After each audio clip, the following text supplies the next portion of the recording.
100 எண்ணெய் ஊற்றிக்கணும். பூண்டு 1/4 கிலோ எடுத்துக்கோங்க. மேலே நல்லா வதக்கி எடுத்துக்கணும். 5 நிமிஷம் வதக்கணும்.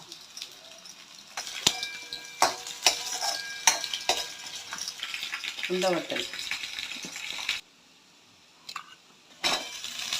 100 சின்ன வெங்காயம் எடுத்துக்கோங்க.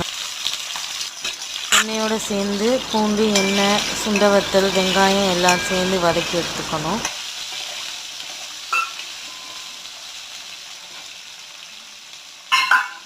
முருங்கைக்காய் ஆட் பண்ணிக்கோங்க.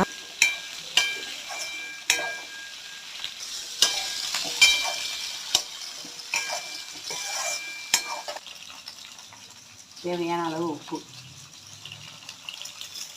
மிளகாத்தூள்.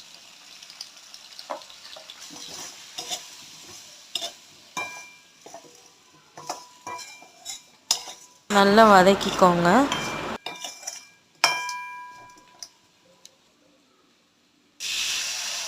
புளி கரைச்சி ஊற்றிக்கோங்க.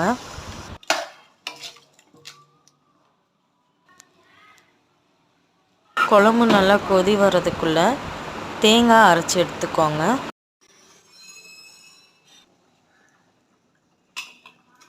தேங்காய் அரைச்சி சேர்த்துக்கணும் குழம்புல.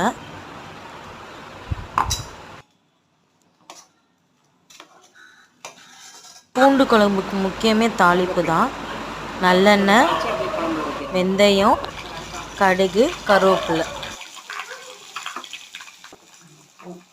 1 ஸ்பூன் வீட்டு மிளகாப்பொடி போட்டு இந்த தாளிப்பை அதுக்கு மேலே ஊற்றி விட வேண்டியதான் குழம்புல.